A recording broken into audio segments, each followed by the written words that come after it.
Welcome back to this little wild studio of mine. This week we're going to be looking at drawing a howling wolf with graphite and coloured pencil. We're going to think about expression through posture and gesture and how wolves communicate through body language. We're going to be connecting to our own wild voice through art. As always, the full tutorial is in Hedgerow. If you'd like to see more of these videos, please like and subscribe. And if you have any questions at all, please don't hesitate to leave them in the comments below. All right, let's begin.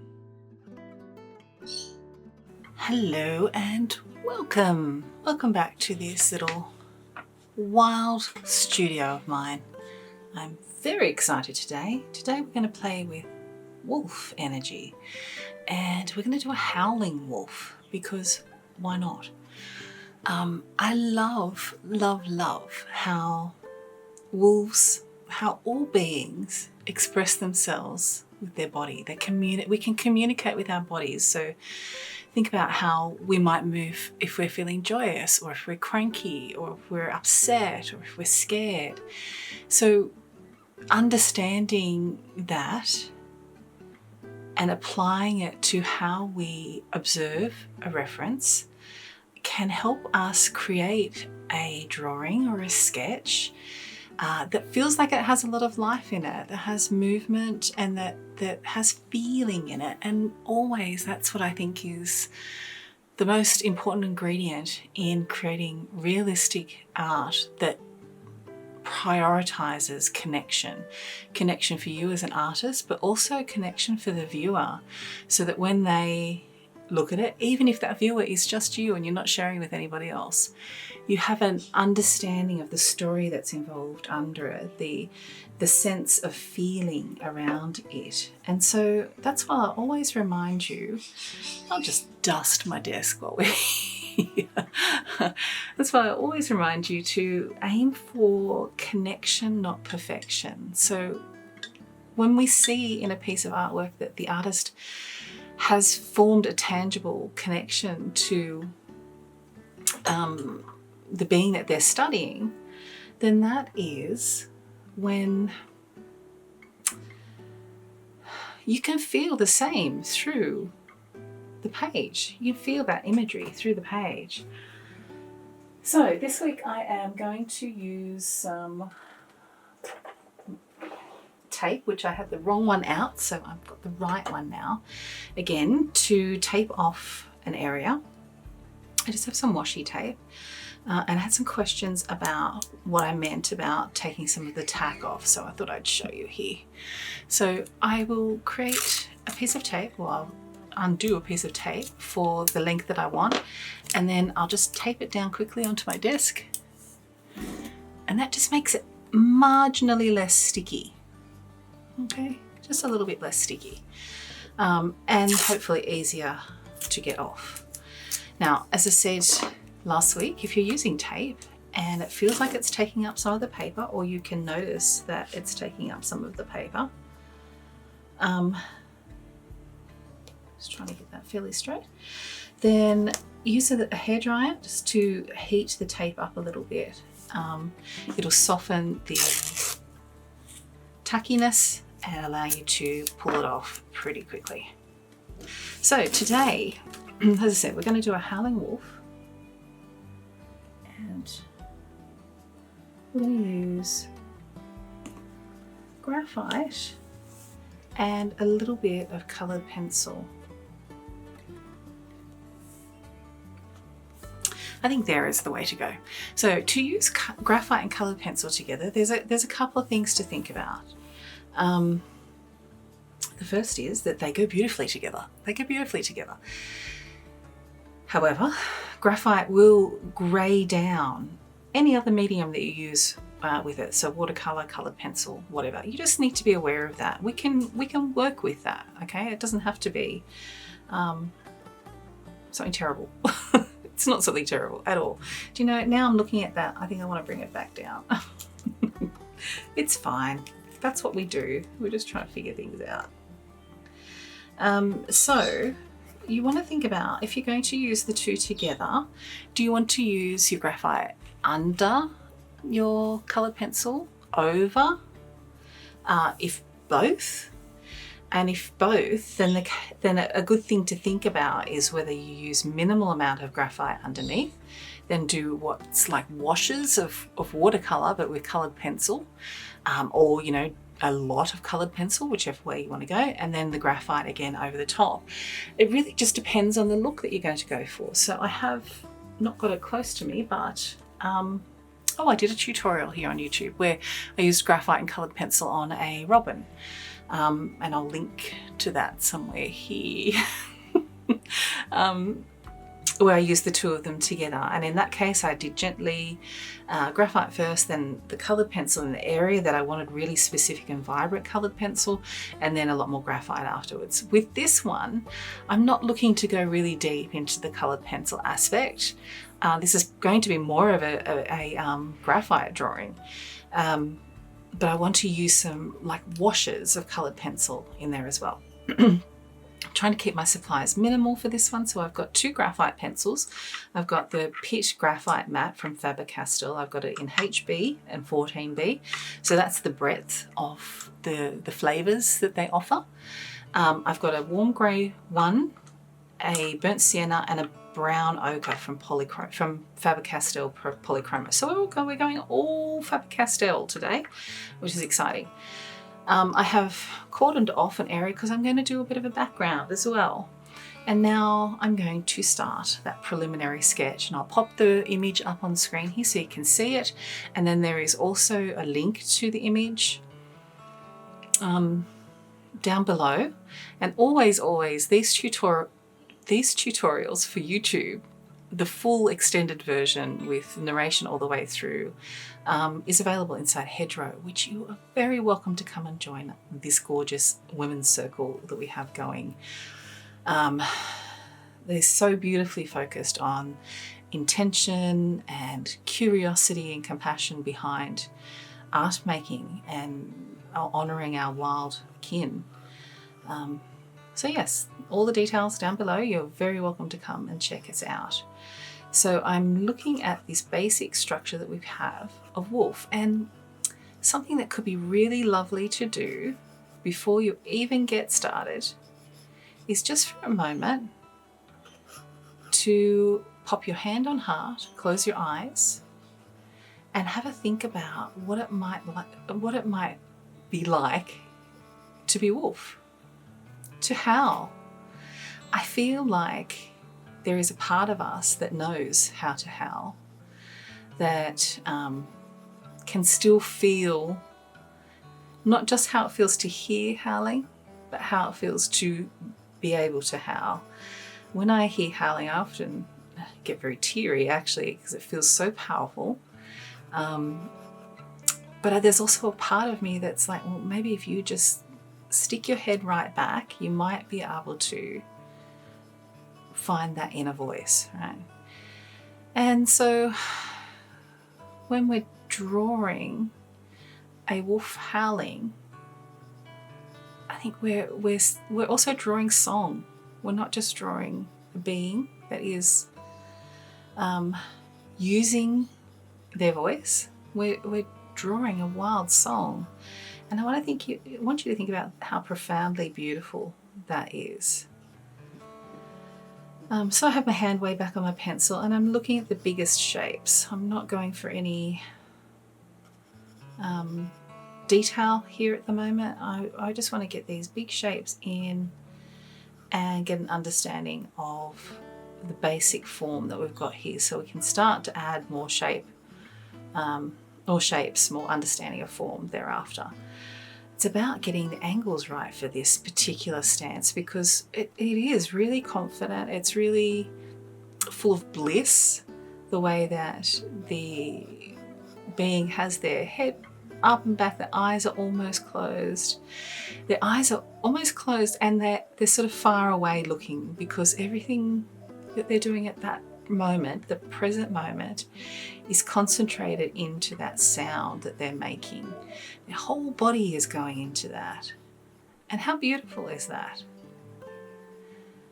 Now I'm working on graphite, so I can get these shapes down loosely and then I can actually pull them up a little bit if I want to. I'm probably not going to want to with this one, but if I felt like I was going to bring too much grey in by going over the top of the graphite that I've got down, then I would probably want to pick a little bit up. Maybe I will a little in these lighter areas, but we'll see.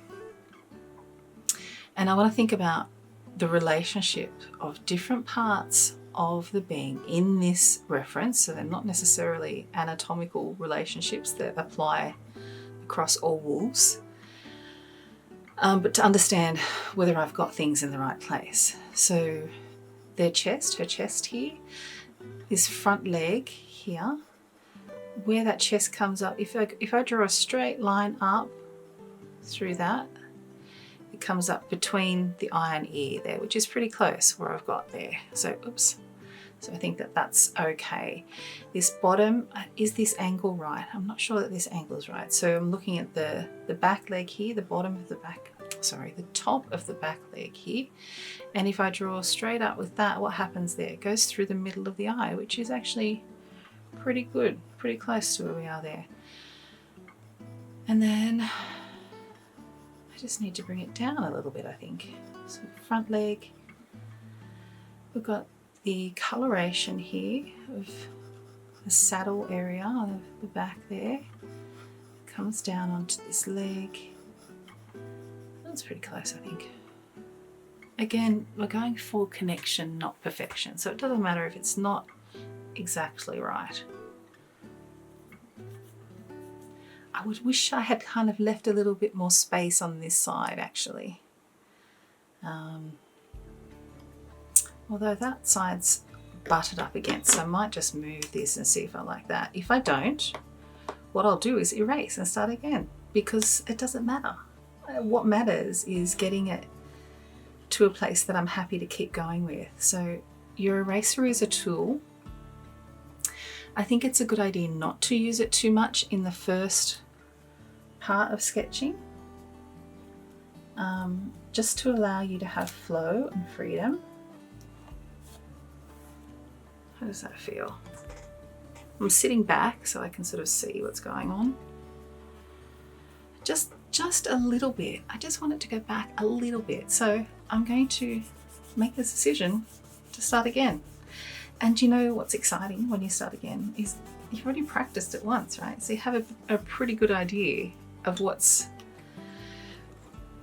necessary, what's going into your drawing.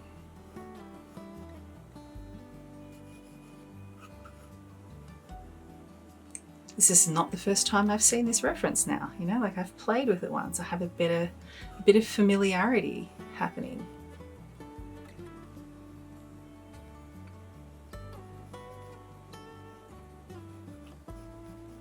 So exactly the same process.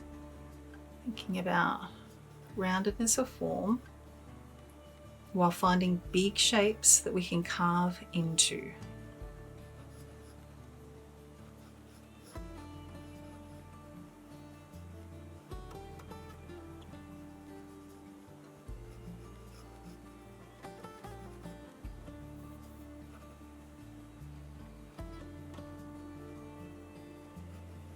So I need to bring this ear down a little bit.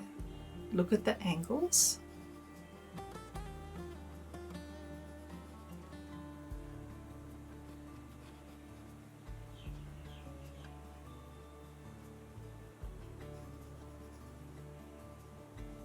Think of the howl.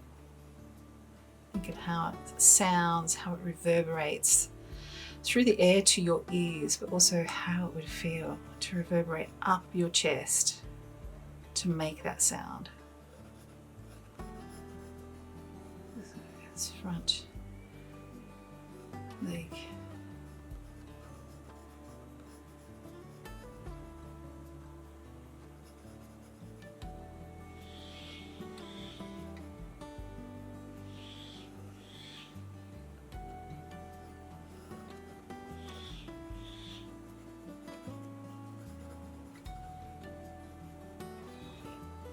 Okay, a bit more space for her to howl there.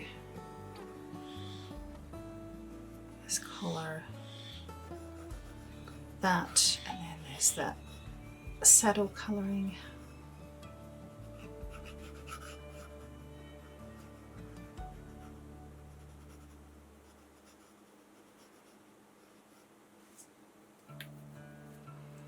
How's that going? I think that that's a little too wide.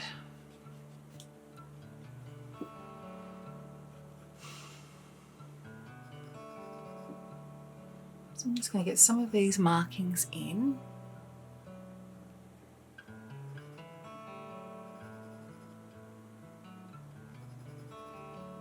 Hands still way back on my pencil.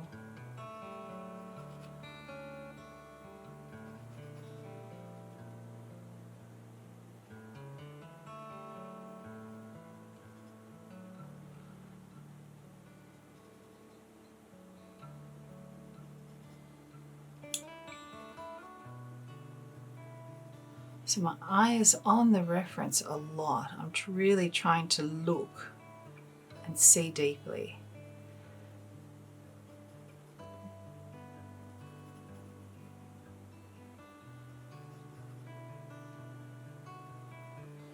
And you can see that my strokes are now smaller and more refined. It's because I'm looking more at smaller details and structures now.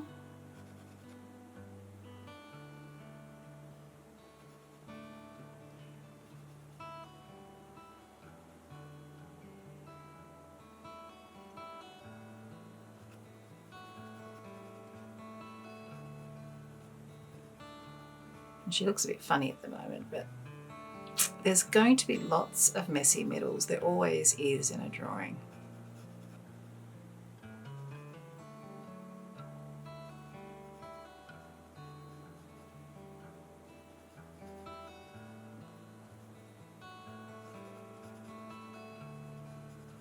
Getting in some of those markings, landmarks as well. Okay, that's better. I like the positioning better now on the page. I feel like she's got some room to actually howl instead of butting up right against the edge of the page. Not that I'm sure she doesn't mind, but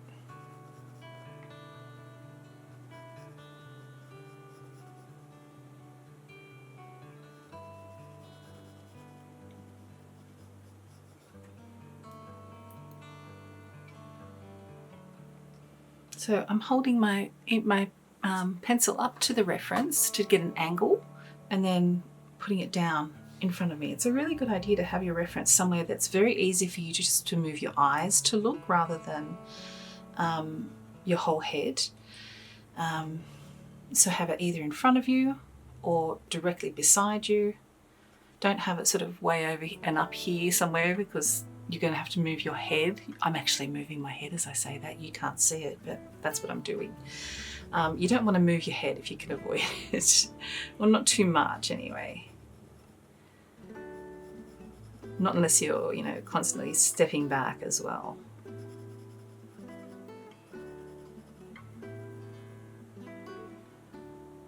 This comes down here. Okay, I think that's a good start. So what I want to do now is actually lay down some coloured pencil to give us some flavour.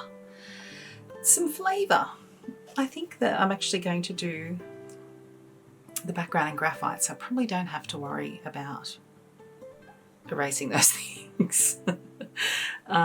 Which will I do first? I think I'm going to get a layer of coloured pencil down first. I'm going to use warm grey 1 for the lightest areas. And I'm literally just using the side of my pencil to get some of that value down. It's good for you to play as an artist all of the time, whenever you are wanting to. I'm going to put a light smattering of this brown ochre, which is a very yellowy brown, light brown, down. And then I'm actually going to do the background and then come back. So I'm not being too precious about it. This is just a wash of colour that's going to help tell the story. It's not going to be a heavily detailed coloured pencil piece. Looks a bit rough and ready at the moment, and that's fine. All right, I'm going to take my HB. Oh, I'm sitting near the button for my desk apparently. Did you jump? I jumped.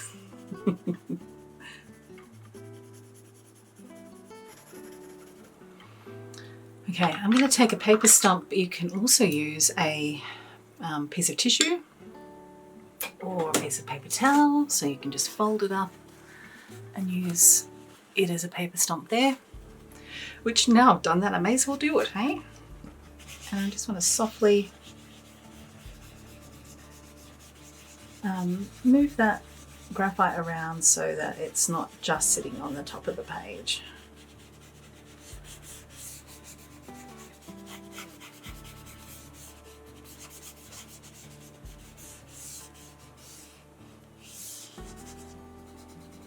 Okay, and I'm probably going to want to come back and do that again, a little darker, but that's it for now, for the moment. All right, I'm going to come back in with my HB and start to define some of these areas a little bit more.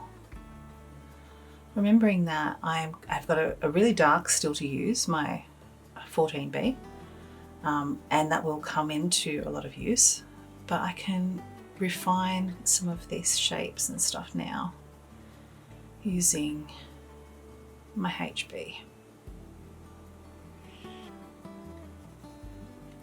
So there is, as I said, there's areas that I want to keep as light for the top of the wolf. So I'm actually going to start to darken the area of the background around it so we can see that.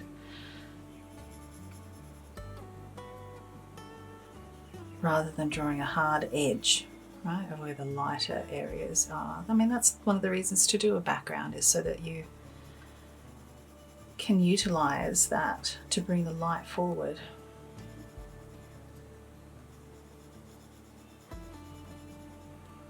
So I'm really looking at the negative shape now. What's the shape of the air around our wolf look like?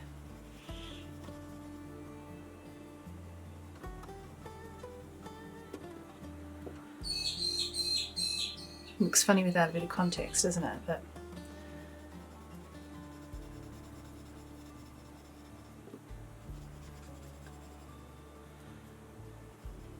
we can think about some of this hair that's coming off under neck and chest.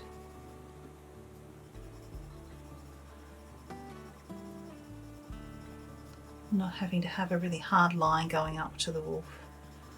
Keeping that nice and soft.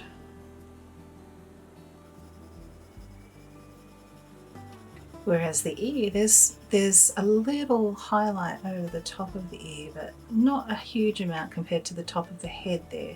So these are colours that are, or values that are much more similar. We can keep that in mind for the background then too. Okay.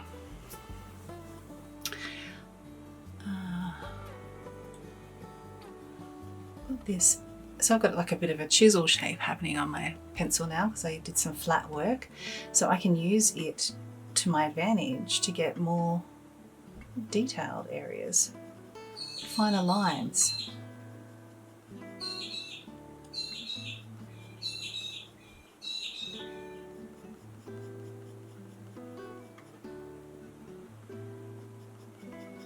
So this is a very grey section here.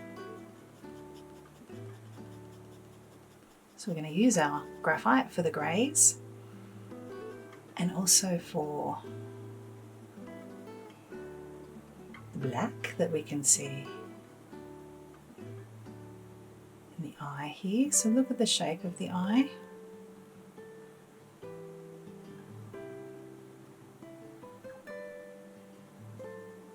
Look at the angles. at the darker value there. I've got this nose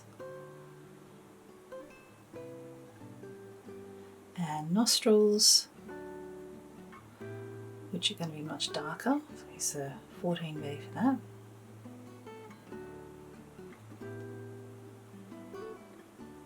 And it's here that we've got this lightness of the light catching the edge of the fur around her mouth. And it's almost hard to tell the inside of the mouth because it's so dark in there. Then also look at the angle of the mouth coming down. There's a slight dip just there. That's that. Feel that howling sort of sound coming out. There's a tooth there. There's actually a little tooth over this side too.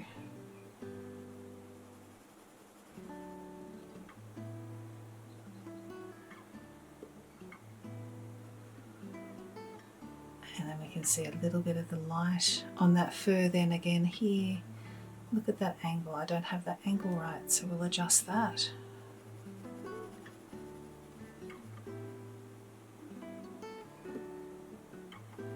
Make the shape with your face. I know that sounds funny, but sometimes doing that helps us think about how we want to move the pencil to portray that. So make that ooh noise, make that ooh shape.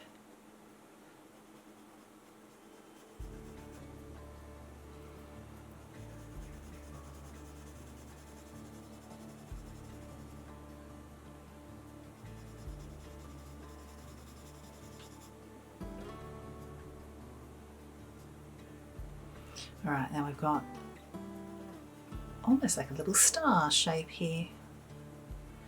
And we've got shadow where the fur is clumping through here. And again under her chin.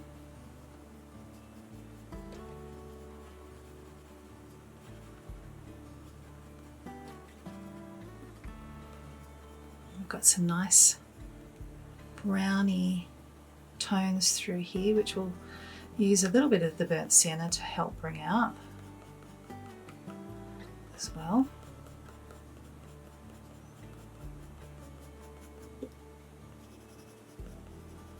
Look at the way that the fur moves around. Try and mimic that. That will also lend to realism.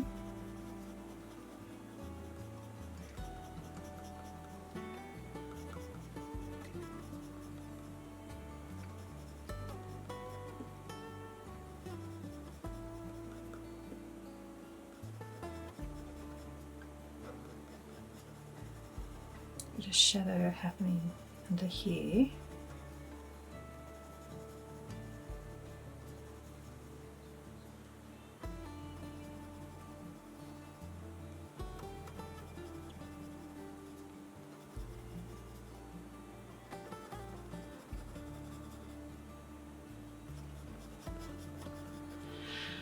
Okay. All right, I'm going to get my 14B.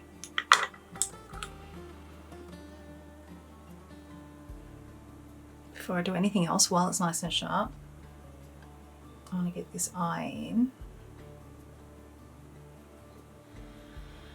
Ah, look, hello, you can have a conversation now. I love that. I love when you reach this first bit before we go into a whole bunch of other messy middle phases, where you're like, hello, welcome.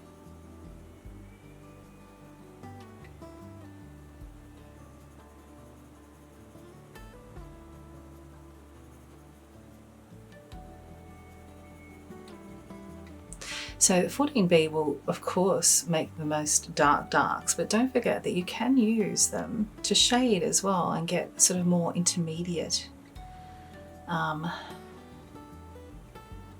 greys as well. So you can use two pencils to create a really vast library of values. And so I like to use, generally speaking, I use 3. I like to use something like a HB, a 6, when I'm using the Pitt graphite mat, something like a HB, a 6B and a 12B or 14B, whatever. When I'm using regular graphite, I like to use so I just repositioned that tooth, as you can see. I like to use a 2H,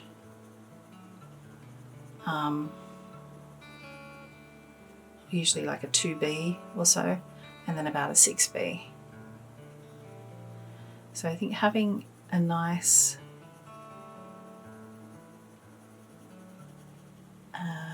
apparently I can't concentrate on this face and talk at the same time. Interesting. Having a nice range of value from 3 pencils is fantastic. And if you can only do 2, then choose the extremes of that, so the 2 ends. So, you know, on normal graphite, I would probably choose a 2H and maybe a 6B or a 4B, you know, and get a nice gamut of values that way. Okay, so I've got those big shapes in now. I actually want to use this pencil to darken up as well. So I can see we want to keep that lightness of that. That actually needs to come out a bit more. So I'm going to grab my Tombow.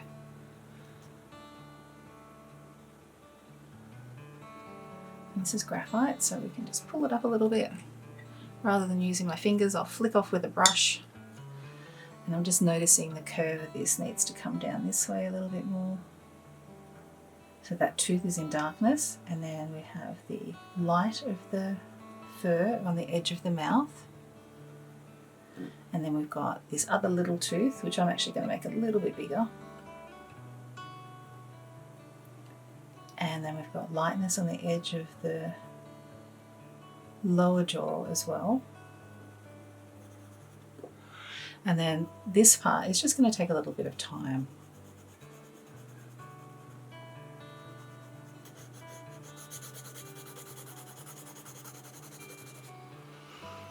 All right, I'm going to soften that in a little bit. So now it's just really a process of deciding how refined you want to go with all of this. How much detail, how many layers. And that's going to be such a personal preference. And depending on how much time you have as well. How much time you want to devote to this particular page.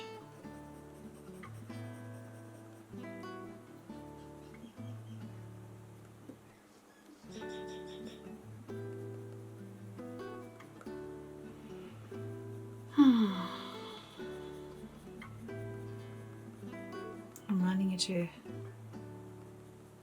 put your eyebrows down, put your shoulders down, maybe smile a little, loosen up that face.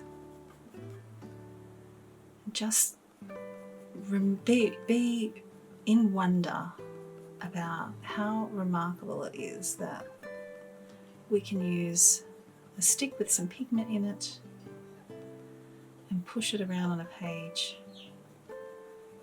and create a likeness of one of our wild kin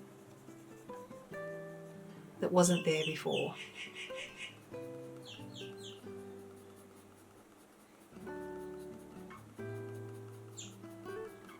And that you do that. You do that. That's amazing. So is this perfect? Nope. Was that the point of this exercise for me? No, it really wasn't. It was all about connection and curiosity and just seeing what I could come up with a few tools. And also there's an element of courage to this that I don't want you to forget as well. in wanting to keep going and find answers to how to do something, there's courage to keep going. It's a lot easier to say, look, I can't do this, and there's no point in me even trying. Right? It's so much easier to say that than it is to just keep going and push through and be okay with it not being perhaps as detailed or whatever as you were hoping, but also accepting with grace and joy and compassion for yourself that you had time with this wild being, that you got to share a moment with them, that you got to honour them with your own two hands, and that's such a gift. You're present just for a little while. I could spend a lot longer on this yet, but I feel like this is at a good place for today, where I want to leave it. I really like this image. I think I would be happy to do a large version of this howl. The full image, I'm pretty sure, is the entire wolf. So, you know, if that calls to you, do the entire image, absolutely. All right, what do we think? I'm going to remove the tape and hopefully not tear the paper. We can have a look at what it looks like. This one's going to be the hardest one because my hand was on it all the time, really pushing it down. Well, I think I did pretty well for not getting graphite everywhere. There's our wolf. I think I'm going to do a little key like we did last week. I'm going to do, so there's 5, isn't there? So HB,